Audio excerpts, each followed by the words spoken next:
Hi. It feels kind of weird to be back here, but I'm back. Hi guys, it's me, your girl Chris. Um, I feel how long has it been? Like 2 months, I think. Like 2 months. So, hello, hi. I'm here. I'm alive. Better than I was before. If anyone's asking, um, let's just do a real quick, super duper recap of what's happened. This is like super duper quick because I don't want to get too emotional. But my someone close to my boyfriend passed away the day before Thanksgiving, and then my friend and a friend of the podcast, Dean, he passed away on Thanksgiving. So with those two things like happening in such a compounded amount of time, I literally just needed a break. And not just from this, like I stepped back from a lot of stuff just to kind of regroup myself and to also make sure that I can be as emotionally available for Josh as I could as well. So while this is super important, my mental is crazy more important. And it's really hard for me to give you guys good content here if I don't have my shit, if my brain isn't functioning, like seriously. So that's where I was. Also just kind of just I always like to try to say that I don't really suffer from like that seasonal depression shit, but I don't know if like all of the triggering events that happened around Thanksgiving like super opened my eyes to it, but I think I do. I don't know, just because they'll just I don't know. No, I don't think so. Now that I'm thinking about it, pulling it back, I really just think it was just a lot of things that happened. Just a lot of death around me, and just a lot of stuff I was just dealing with. I'm 35 years old, and I haven't lost a close friend before. Like really thinking about it, like I unfortunately, like not unfortunately, but fortunately, like I wasn't one of those people that had like a childhood friend that like I lost or anything like that. Thank God that like my friends have been kept safe, you know what I'm saying, and healthy and all that stuff like that.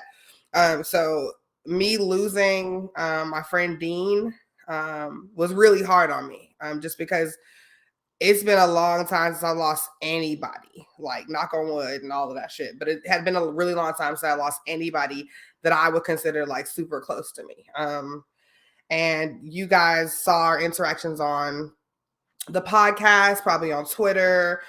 He comes on our live shows, all that stuff like that. Super supportive. But I also knew him on like a personal level, obviously.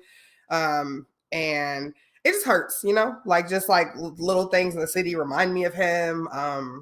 Sitting in my car sometimes reminds me of him because that used to be my brunch buddy. And I remember the last time we went to brunch, it was like a 2-hour wait. It was literally like the club outside. I couldn't believe it. So we had smoked, and then we like went like some like shopping together. Like I just anytime like I needed somebody, he was always there. So it's just been really hard trying to deal with. This is the first time I've actually talked about him and not cried, so I'm super proud of myself.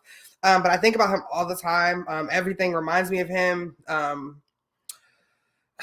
It's just, my heart, I'm not gonna lie to y'all guys, my heart is kind of broken, but we're gonna push through this because I know that this is just what I have to do.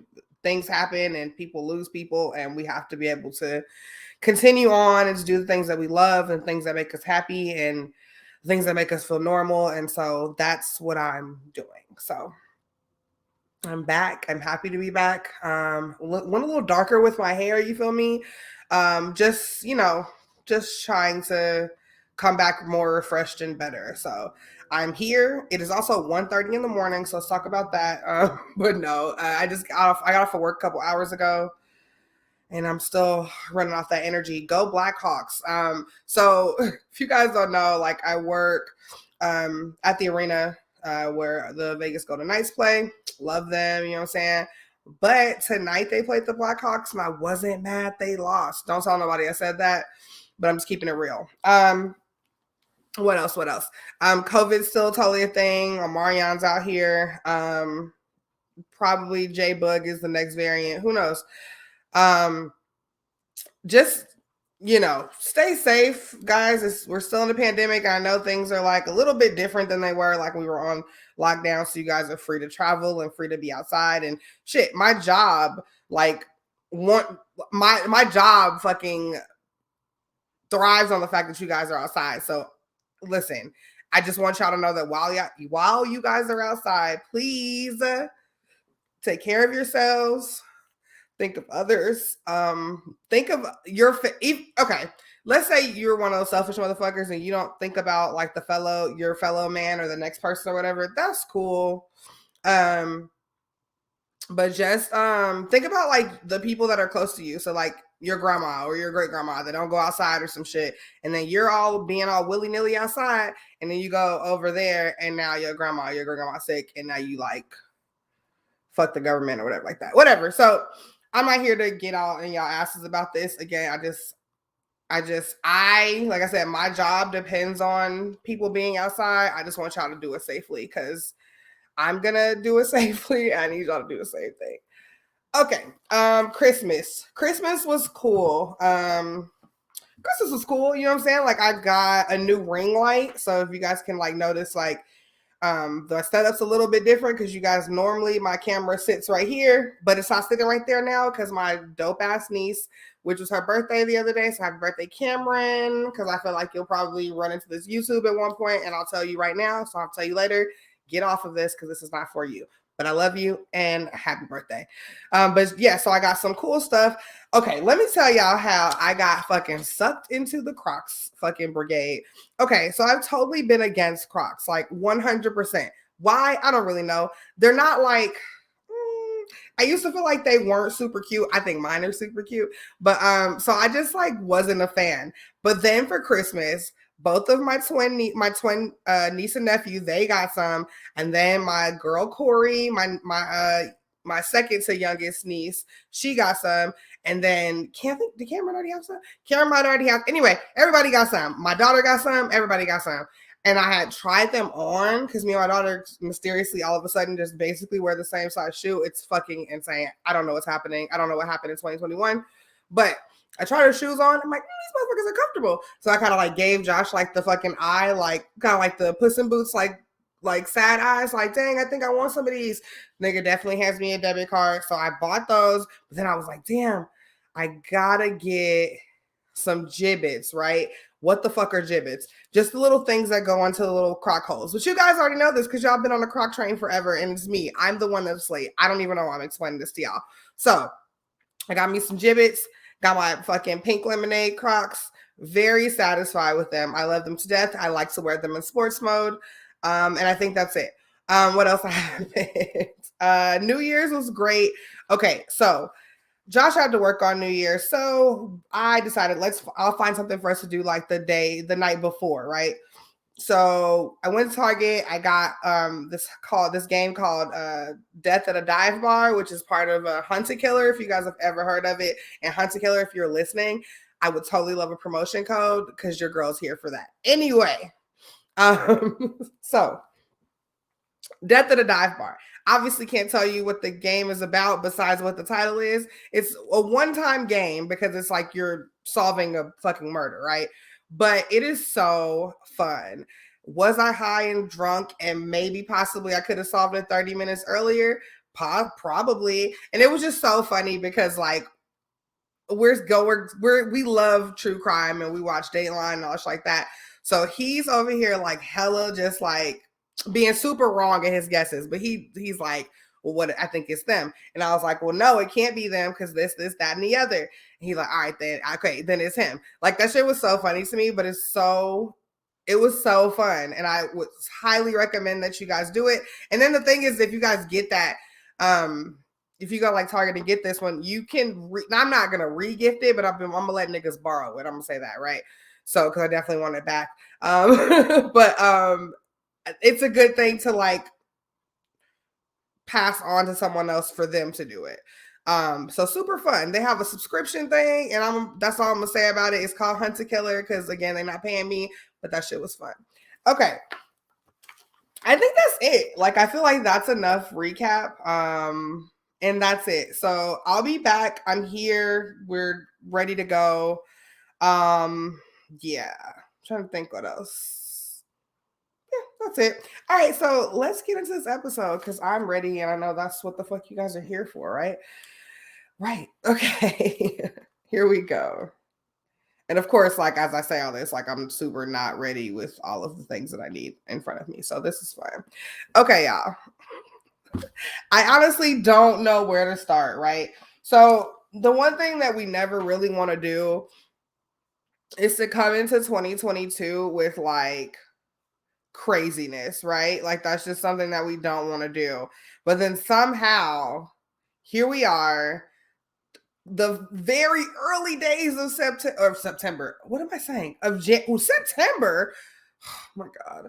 January 2020. I don't even literally there. I don't even know why I said that. Like, I don't know. I had a fucking glitch in the matrix. So January 7th, 2022. I'm talking about we are in the very early stages of this year. We don't even know if we're going to keep this year. We're still within our 14-day return policy. I don't know. But here's the weirdness. This nigga Jim Jones. Now, I know you guys are like, oh, you mean Jimmy, the nigga that be telling us the hood weather? Awesome. And I'm really glad that you guys know that and love that because I love Jimmy. But Jimmy be what is happening with this story about him telling us that his mom taught him how to French kiss with her mouth? Now, we've later found out he didn't mean with his mouth, but the way that he explained it on whatever platform he was on, he literally was like with our mouths, like him and Mama Jones was like tonguing, and that's disgusting. Not just because it's his mom, but also because she's old, but mostly because it's his mom. So he's just like sitting back like with his blunt and he's just like telling this story. So of course she's had to come out and be like, ain't nobody fucking kiss on him. Like, I showed him what to do, like showing him with my mouth. And she said that she taught him about sex and all that other stuff. And I'm just very confused because Caitlin's 12 and it's possible that he's going to want to kiss somebody soon. I don't know that I'm going to want to show him in this way. What do you do though? Right? Like people who have older kids or like whatever the case, like when your kid asks you the stuff, what do you do? Because it can't be this. It can't be what Mama Jones said she didn't or did not do. So I'm at like what, like how do you, first of all, how did Jimmy come up to him? He was just like, I was about to say, hey, yo, mom, but that's more like a DMX. But anyway, so he comes up and he's like, Mom, there's this fucking fly ass bitch I'm trying to kiss on. And she's like, hold up. Do you even know what you're doing? And I don't know. Anyway, so I don't want to think. I was going to go there with you guys, but then I remember how gross this is. I guess it is important to remember that when she had him, she was 17. So very possible that there was like some, because like she was young but still I don't really have a clarification of this story. They both say that they didn't actually like fucking French kiss, which I fucking hope they didn't, but still whatever they're trying to explain still feels a little strange to me. I don't like it. 2 thumbs down. Don't bring this nonsense into 2022. That sounds so funny to say because again we're so early in it. So speaking of nonsense that I don't really understand, a Japanese professor, guys, has created a TV that sprays liquid out so that you can lick it and taste it. That's it. No, I'm just kidding. So it's called Taste the TV or TTT or TTTV. TTTV. There you go. And it has so it's obviously not going to so right now it's huge. Like I just want to make that very clear. It is not shaped like a regular television. It looks like maybe like a futuristic pinball machine. I can't really explain what it looks like. I'll probably post a picture of it to the Instagram. But so at the top of it, it's like a bowl, right? Like a big ass bowl. And then underneath it, it's like a screen basically, right? And so in the bowl there is like 10 canisters. And in the canisters, they have put liquid flavor in it. So and so what they do is they spray in combinations to create the taste of like a certain food, right? And then they're calling it a flavor sample, but literally it's like if you took a spray bottle and was like that's what it looks like. And so it rolls onto a hygienic film over a flat screen TV for the viewer to try.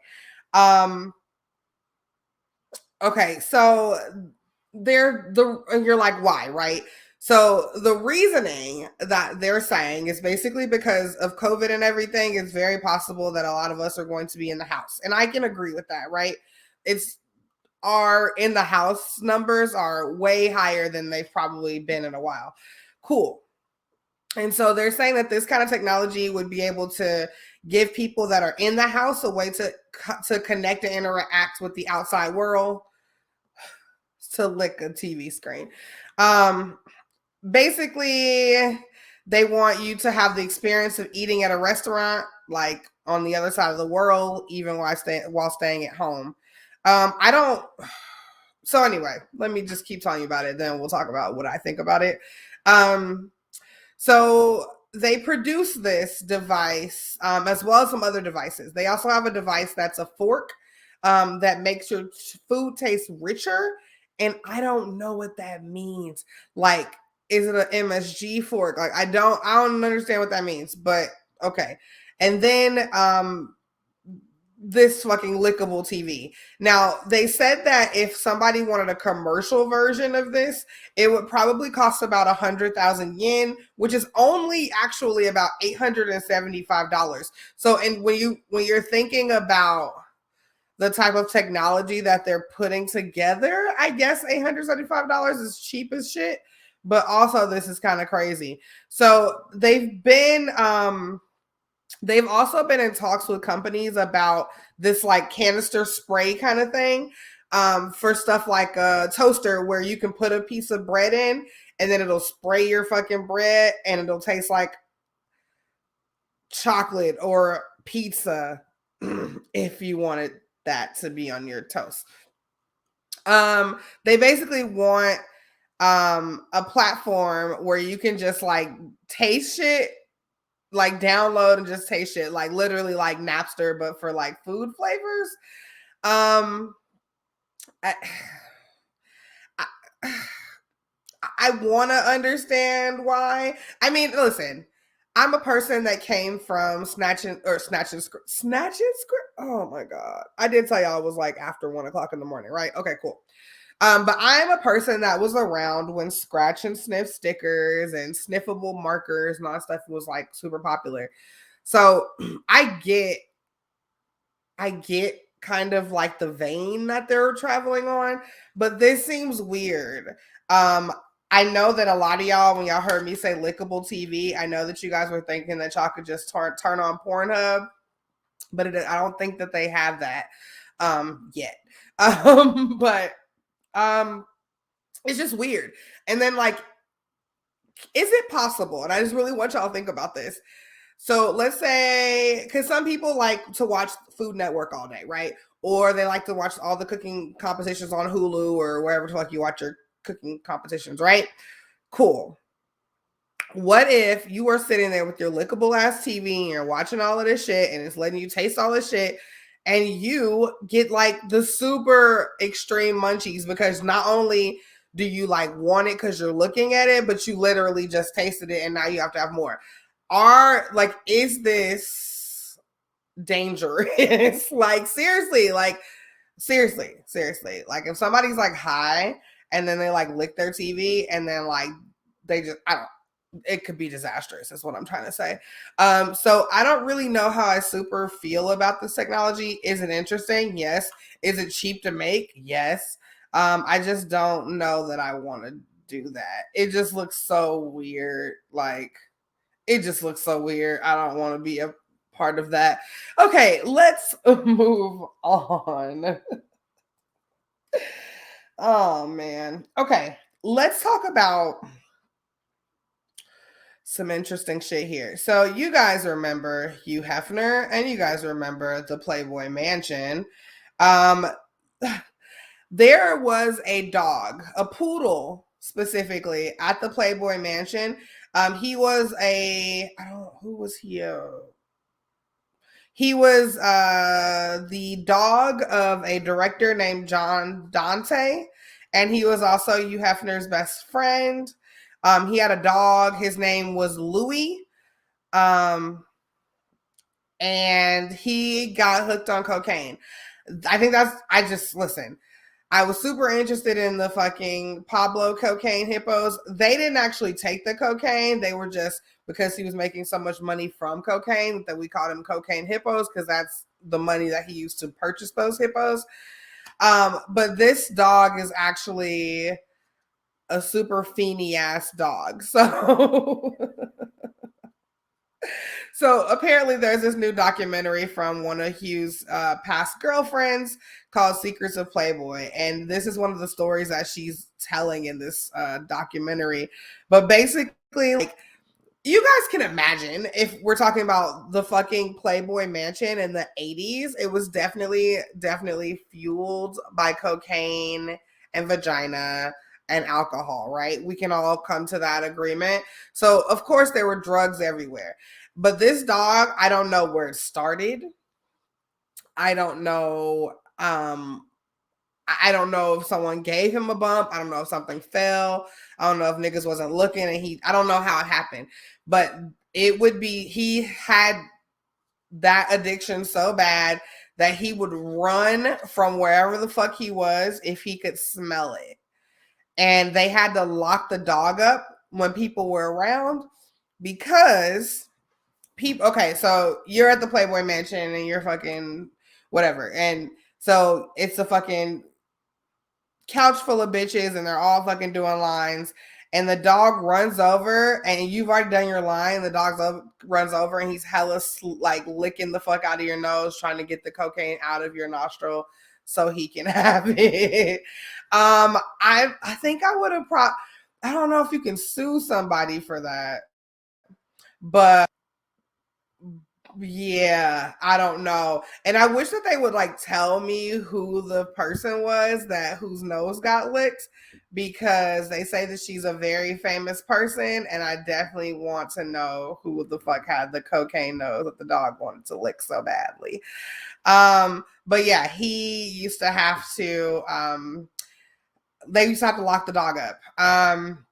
They said that there was like piles of drugs everywhere always. And then of course they used to hide them underneath the paper towel holder in bathrooms.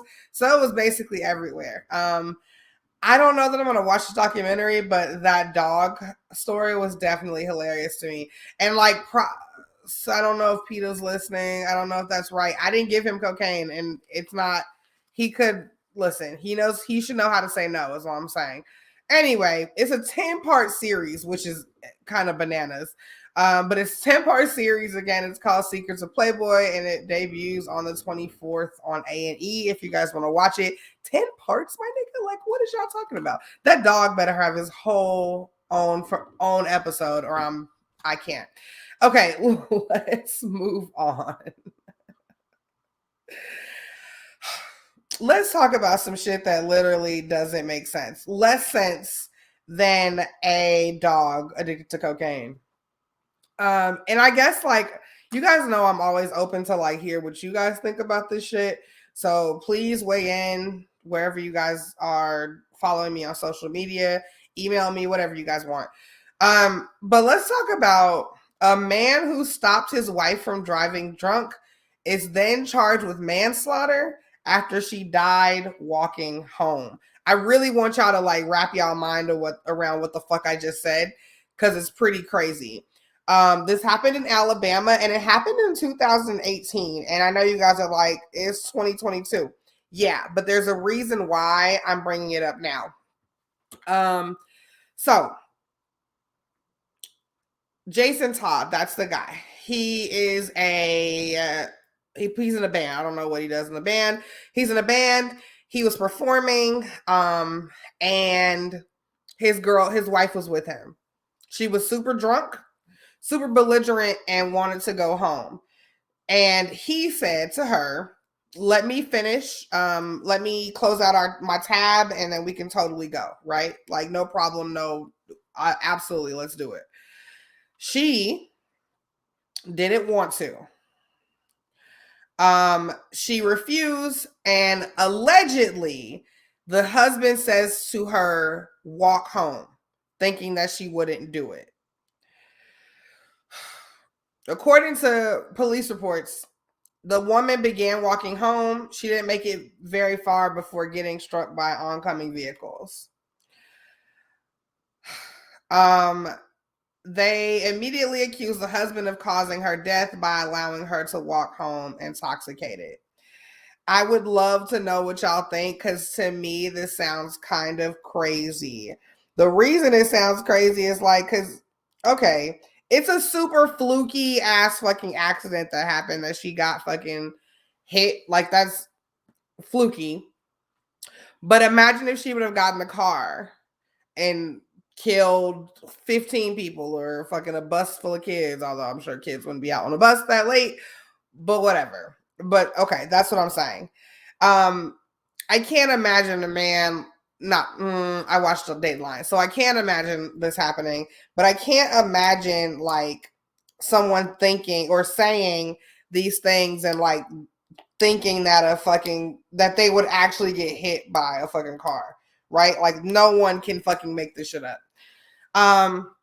The police insisted at that time that he had thrown the car keys out into the road, and they were using that alleged incident as evidence for a manslaughter charge. So now in 2022, is it 2020? Yeah. Oh my God. Sorry. Listen, it's still in the early days, and I'm still not really sure how we got here or what's happening. So now this year, he has filed a lawsuit against the officer who was handling the investigation, and also a lawsuit against the restaurant for continuously serving his wife alcohol after she was visibly intoxicated, which is a fucking thing. And for some reason, people don't think that's a thing, or they don't realize that's a thing. Listen, when somebody is into a drunk driving incident, the first person, guys, look at me. The first place that they go is where the person was drinking alcohol. Do you hear me? I'm telling you this because I know this information, because this is what I do. If you are serving somebody at a bar, at an arena, at your house, whatever the case may be, if they leave that place where they were receiving those drinks and they get into a car accident and they kill someone, if they get into a car accident and they cause property damage, they kill themselves, the first thing that they're going to do is go to where they had that alcohol. And you have to be able to account for that. So that's a very super extremely valid fucking loss or fucking accusation that he's making. As well, he's also filing a lawsuit against the driver who fatally hit her, which, duh, right? Like, duh? Anyway. So, the man who hit her is apparently blind in one eye, and he came into the restaurant the day after it happened, because it was a hit and run, and he told people that he hit a deer the night before. At that point, they just was like, oh yeah, Glenn probably hit a deer, and that's cool. And they never took any samples. Months later, after the incident, they finally confirmed that the woman's blood and her hair was on that man's car. Now, I don't know about niggas being blind in one eye and driving. My grandma blind in one eye, and she bet not. Like, so I don't know what that's about. But in the husband's lawsuit, it states that the surveillance footage from the steakhouse parking lot should show both him and his wife searching for an item in the car. So then that information would counteract the claim that they are saying that he did not throw his wife's keys anywhere on the ground and force her to walk home alone. Her keys were found later a distance away from the restaurant where Todd said he last saw his wife alive. So I don't know if maybe she had them or what happened, but he's stating that he never threw them. He initially called for an interrogation to help identify the driver who hit his wife. But basically, the cops are like, nah, it's your fault because you shouldn't have let her walk home. Like, so they never really did a full investigation, and basically just slapped him with manslaughter and all of that shit. So he is now trying to get back at everybody for that bullshit. And I honestly don't blame him. I mean, the law is so weirdly written and strange and different everywhere that I really don't know what the fuck.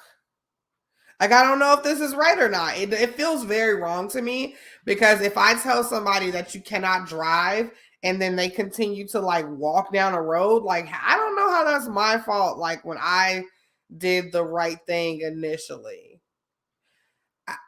I don't know. It's very interesting. I've read about this and I've thought about it a really long time, and I can't determine, like, it feels wrong to me. It feels wrong. So I kind of hope he wins that lawsuit, and all of that shit. It's pretty fucking crazy though. But let's go ahead and move on. Let's talk about, since we're talking about criminal activity, and I shouldn't laugh, I guess. No, I shouldn't laugh. I don't think I should laugh. I don't know. So, okay. So these two ladies, they were roommates, right? And the one roommate who's in trouble is a vegan. And when she was moving in, everybody was like, well, you're going to be the only vegan. Are you going to have a problem with that? And she's like, no problem. Not going to have an issue with it. They're like, cool, great, boom. They're living their lives, right? One day, the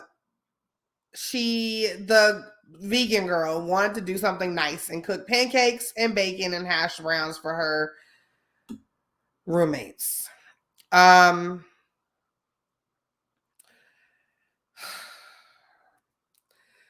she's cooking, they come in and they're asking, hey, is that real bacon? She's like, yeah, it's real bacon.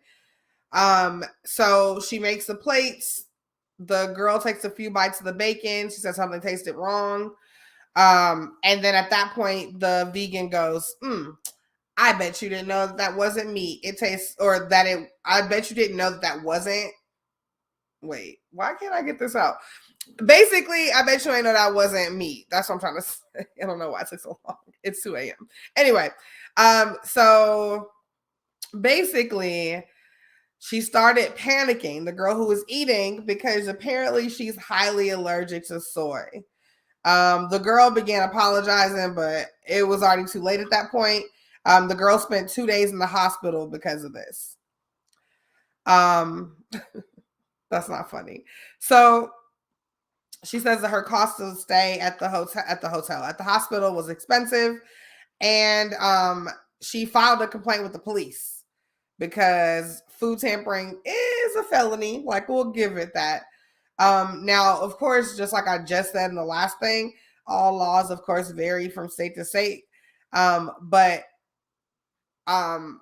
it is a felony in some places. But according to the Department of Justice, though, the specific wording in order to be convicted of food tampering says that it must be done with reckless disregard for the risk that another person will be placed in danger of or death or bodily harm or injury. So, was that the intention with the vegan girl feeding these people soy bacon? Of course, because this is now, somebody filmed the fucking incident. So Erin, the vegan girl, had to plead to a low degree felony, receiving customer oh my god, what, I need to not record this late ever again. Receiving community service instead of jail time. She also wanted compensation for the hospital fees. She sued her for that and won that as well. And that led the vegan girl to have her college scholarship canceled, and she went into debt over this. So this is where I ask you, did she go too far? I'm sure the girl didn't know that you were allergic to soy. I think she was just trying to be, you know how these people are. Like they want to like prove a point to be like, oh, you could eat this because you don't even know the fucking difference or whatever the fuck, right? Like, cool. But this is you're basically ruining this girl's life at this point, right? Like, I'm not wrong in saying that. She has a felony now, which will make it super hard for her in life, just in general, regardless of what level of felony it is. A felony is a felony is a felony is a felony. Then you sued her for the hospital stay. And I'm not saying that like that hospital bill wasn't probably like hard on you, but you caused her to lose her college scholarship and now go into debt. So that means is she even going to be able to pay for school because of this? Like, listen, I understand that like you guys, like shit happens to people and it sucks. And yes, I guess she could have died, but she didn't die. And I just don't know if ruining somebody's life, if we have to do all this. Like the girl is just like, I don't even know. I don't even know. Like, so I know that the girl is wrong for lying about the food. I'm 100% in agreement with that, right? But what I don't really agree with is all the shit that she did after. I think that now at that point, you become a goofy ass bitch, right? For doing all that stuff. She's goofy for doing it, and then you're goofy for doing all the stuff after it. Because, like, at the end of the day, like, you screwed somebody's life up because somebody was trying to do something nice. At the end of the day, that's what it was. It wasn't malicious. And the girl didn't like follow you and was like, oh, she allergic to soy. Let me fucking murder her at breakfast time. That wasn't the intention. So it's just very weird that like you're going so hard to like ruin this girl's life. So what do you guys think? I don't know. I mean, they're gonna be feuding for a while, I assume, because like, bitch, you ruined my life. So anyway, let's move on. Speaking of feuds, guys, listen. We all know how real it gets on the streets, okay? The Sesame streets. We all understand how real it gets. But there has been a feud going on for a while now. We're just, because we grown, like we're just now hip to it. But Elmo has beef with the nigga named Rocco. And he not really a nigga. He's literally just a rock named Rocco. He is becoming very unhinged about it. I know you guys have seen the clips and all that shit like that, but the one that just drives me crazy is the cookie one. Zoe. Zoe has a fucking friend and it's a damn rock and his name is Rocco. Zoe and Elmo and this fucking rock are at a bakery. They hand out cookies. The rock gets the last oatmeal raisin. Elmo wants that oatmeal raisin. Zoe's like, well, he like oatmeal raisin, so he's not about to get it. And Elmo loses his shit because he's a fucking rock. And that's basically what Elmo wanted to say. He is a fucking rock, Zoe. And the human, because there's always, you guys know the street. Anyway, so the human in the scene is like, yo, I hear what you're saying, Zoe girl, but also this is a fucking non-living rock and he don't even know what oatmeal raisin cookies taste like, so hand that oatmeal raisin cookie over to your boy Elmo. Like, Rocco got picked to do something, to ride on a slide or a swing before Elmo. It's just a lot of stuff, and I understand it's super deep rooted, and like I've been cracking up about this. He's even released some statements like like me and Zoe are good, like we don't have beef, but Elmo doesn't want to talk about Rocco. And then he just literally asked, like, has anybody even ever seen a rock eat a cookie? Like, I'm literally just curious. But then, of course, Dwayne The Rock Johnson has to come in and be like, I hella eat cookies. Like, okay, nigga, shut up. But Elmo is losing his shit. It's getting real shiesty on the street, okay? The Sesame Street. And if you guys haven't seen them, please do yourself a favor and literally just Google Elmo and Rocco. And you are going to see some of the best clips probably of the month, I'm going to say. But I don't know. I don't want to over gauge what's going to happen in January. So please watch that. It's fucking hilarious. And let's move on. Guys, these last two stories are COVID related, and they're also blowing my mind. Okay, here we go. First one: New York teacher is accused of giving a minor a COVID vaccine without parental consent. She is 54 years old. Are you asking me, should she know better? Of course she should. Oh my God, I can't even believe it. So she's not, the first thing I want to tell y'all is she's not a licensed medical professional at all. So that's a thing. That's not a thing for her, right? A thing for when you're injecting people with vaccines, but not a thing for her. So whatever. Of course she's from Long Island. Anyway, so I know you guys are thinking like, damn, did it happen at school? But it didn't. It happened at our house. So her son brings over his friend on New Year's Eve. Was it New Year's Eve? No, it might have been the day before. Okay. So her son brings over a friend, and the friend is like, I don't even know how they got into this conversation or like how the friend knows that their mother has a COVID-19 vaccine. But they're like, he's like, yo, give me some of that vaccine. I don't know, how do you ask for a vaccine on somebody's kitchen table? I'm not really sure. Okay, so she goes wherever the fuck she goes, and gets the Johnson & Johnson vaccine. So the kid is 17 years old. So let's first talk about how the Johnson & Johnson vaccine is only good for 18 years and older. So I don't even know what that means, giving it to a 17-year-old. She just did it like on the fucking kitchen island. It was crazy. Now I think she's a science teacher.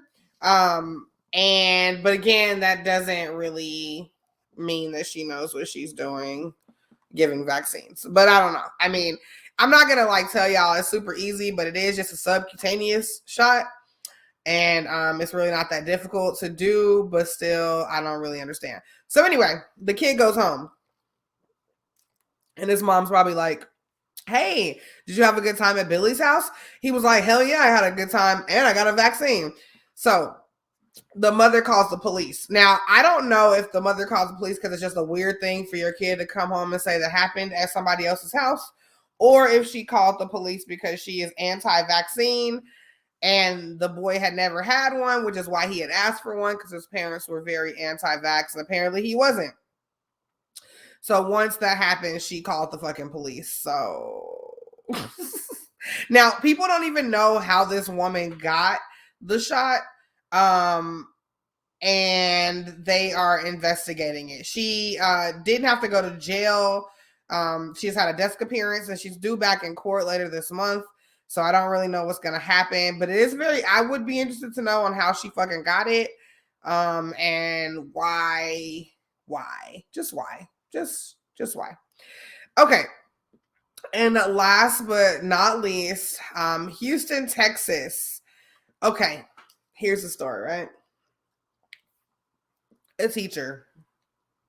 She is, trying to be safe in these COVID times. And I get that, right? Totally.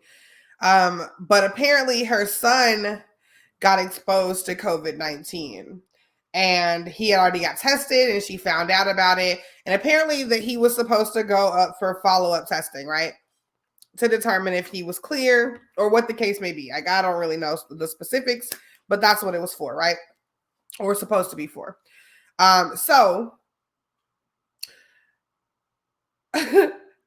it's not a normal like hop in the car and let's go down to the testing center. She actually puts this nigga in the trunk because she didn't want to be affected. And that's why she said that she put him in the trunk. So she pulls up to the place and she's like, hey, my son's got COVID. He tested positive for COVID, and we're just here for some follow-up testing. And they're like, oh, okay, cool, girl. Where is he at, though? And she's like, oh, he in the trunk. And they're like, what? And she's like, oh, he in the trunk.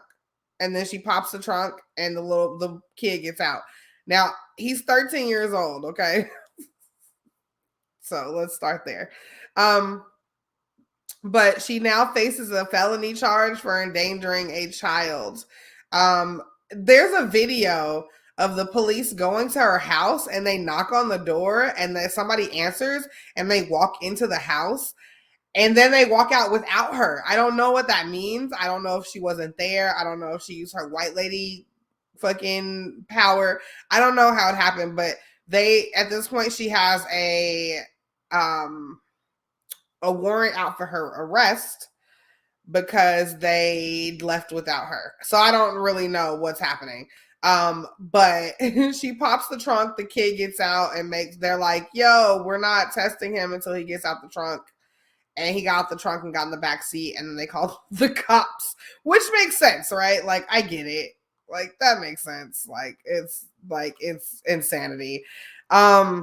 Listen, kids are the grossest people on earth, and they be getting everything. But I can't see a situation or a disease or a world where I'm putting Kalen in the trunk and just driving him all willy-nilly through the city. I'm just not doing that. But they have surveillance footage from a nearby middle school that shows the boy get out of the trunk. So this shit is very real. Of course, he was okay. Not of course, but he was okay. I shouldn't say of course, because again, we don't know how many potholes she ran over or what's happening. Now